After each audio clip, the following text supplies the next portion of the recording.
Алыстаса кеудемдегі бота мұңым, құл болған қажытады соқа күнім. Кедейлерді қудалап байшалқытсаң ешқашан әпермейді опа мұның. Айына 360 мың долларлап айлық алған бетсізі жоғарының. Біреуі Африкада аңаулап жүр орманын отап болып отанының. Бақшасына Бразилияның талын егет, ақшасына ауылдың шопанның. Біреуі бір ауылдың жыл бюджетін шашады, шубысына тоқалының. Апырай, бұлар қашан тоқтатады, елімнің қазынасын қопаруын, осындай опасыздарды ойнақтатып, сен қайда қарап тұрсың, о тәңірім. Серзат, Ринатты тыңдап көрдік. Дәл осындай нәрселерді қазіргі біздің айтыскерлер айта ала ма?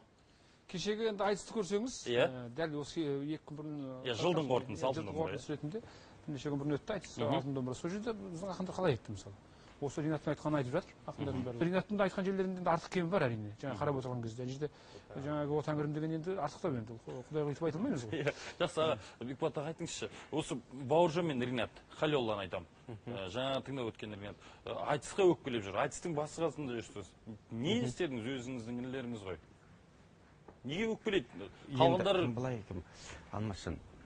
Кейбір нәрсені айту үшін адамда бір хақысы болу керек. Мысалы үшін өздерінше көп адам бұқар жауға еліктегісі келеді. Бұқар жау айтты, сен Түркістанда жүредің, үйкісін төлеп үйлердің түйесін баққан құл едің, андай едің, мұндай едің деп айтады дейді.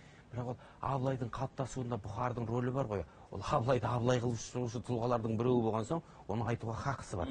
Ал енді президент түгілі ауылындағы совхоздың директорына сөз өтпей отырып, президентке сен қайда бұның не президент деп сөйлеуге хақысы жоқ қой оның. Ол біріншіден деңгей, ол оған дейін экономист ретінде, заңгер ретінде, саясаткер ретінде өзім бір дәлелдеп шыққаннан кейін барып айтса, я болса мен саған мынандай жасап едім, осының не ары қарай деп айтса, бар болғаны бір кішкентай ғана бір тусовкада жүрген жігіттер елдің дастархан басындағы эмоциясына келіп сақтаған айтады.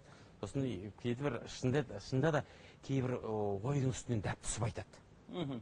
Дәп түсіп айтады. Жаңа айтқан сөздердің рас шынында да. Бразилияға байланысты, елдің орманы отап болды деген сияқты нәрсе көкейіне түседі. Бірақ кімге айтып жатыр? Сен қайда қарап отырсың, о тәңірім деген сөз емес ол. Ол сен Құдайға сөз айтатын тепсінетін кімсің? Адамға тепсін, басқаға тепсін. Бірақ енді осыны табанасына суырып салып айтқан жоқ әлде. Мынандай тұтас сосын құйылып тұрған өлің табанасына суырып сахнада келмейді. Оны дайындап келді үйден, басқа келді, өлшеп алды, елдің осыған ду өте қалатын біліп айтты деген сияқты. Сондықтан да адам өзі бар ғой, бірде анау ақылы бар ит сүйекті жұтар алдында шығатын жермен өлшеп алады дейтін Қалтай ағаның сөзі бар. Сол бір нәрсе сөзді айтардың алдында өлшеп барып айту керек. Осы сөзді айтуға менің хақым бар ма жоқ па? Сосын екінші жауапкершілікті алу керек. Дүниеде сын айтқаннан оңай нәрсе жоқ. Сен қалың елдің ортасында отырып айтасың ба? Мықты болса сен айтудың басқа тәсілін ойлап тап. Екіншіден айтып оны елді дуылдатқанда мәселе дуылдатқанда емес. Мәселе осы сенің көкейіңдегі мәселенің шешілгенінде. Шешілгенде сен біреудің нервісіне тиіп, біреудің жүйкесін шығарып, мәселе шешпейсің. Ол жігіттердің де айтып жүрген жаны бар. Бидақ бәт айтыс, қазіргі айтыс біреудің қол шоқпары болып кетті, біз ондай бола алмайды екенбіз деген секілді. Былай олай болғанда айтыста міндетті түрде сын айтылу керек. Айтыс егер бар ғой, алмас енді біреудің көңіліне келер, біреудің көңіліне келмес. Айтыс азусыздан қыз електеніп бүкіл тісін күліп тастаса бар ғой, айтыстың бүкіл қасиеті кетіп қалады. Айтыстың бүкіл ғажабы, орысша айтқанда прелесть дейді ғой, бүкіл ғажабының өзі оның айтуында. Бірақ айтқанда мәселені қалай айтасың? Баяғыда ханың түсін түс жорғыш шақырған айтады ғой, бүкіл түсін саудырап түсіп қалды десе, мынау жаман түс екен, бүкіл тұқым заузатын қырылып соқа басын қалады екенсің деп оған дүре соғып, сосын келесі жорғышын шақырғанда, ой ғажап түс, тұқым заузатын үрім бұтағын көрмеген күндерді көреді екенсің дегенде сыйлық бер дегенде екеуі бір сөз айтып отырған. Мәселе оны қалай айтты? Сен көкейіндегі нәрсе проблеманың жоғарыға жетуі болатын болса, сен өзің қызыл тіліңді безеп отырып, керемет ақындық шеберлігіңмен халықтың мұңын айтатын болсаң, оған ойлан. Оған сен кәдімгі майталмандықпен кел. Сен жеткізетін нәрсені жеткізіп қал. Ал беттен алып жағаға сыйып ол мәселе шешілмейді.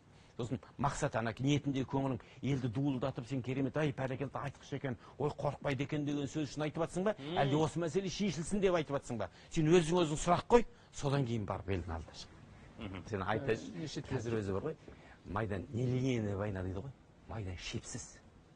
Бүкіл жерде майдан. ол бүкіл әлеуметтік желіде майдан жүріп жатыр. Қазір кейбір елдердің шекаралары өзгеріп жатыр. Бірақ майданның бәрі шексіз болып жатыр. Өсіп отырған кезде бір дастарханның басында бір үйдің ішінде 2 адам бар, баррикаданың 2 жағында. Баяғыда берілетін советтің әскері мұнда тұр, немістің әскері мұнда тұр, екеуі бетпе-бет соғысатын. Қазір бәрі араласып кеткен. Тура сондай шепсіз майдан біздің руханиятта жүріп жатыр. Осы кезде ең басты нәрсе, мәселе Нұр Отанды қолдайсың ба, басқаны қолдайсың ба? Ең басты бір ұлы мақсат бар. Ол қазақ ұлтының тас түйін бірлігі. Пікірің керек, пікіріңді ашық айт. Баға пікірің сенің, егер сен ұлттың тұтастығына, сен қазақтың келешегіне көлеңкесін түсірсе, пікіріңнің әкесі.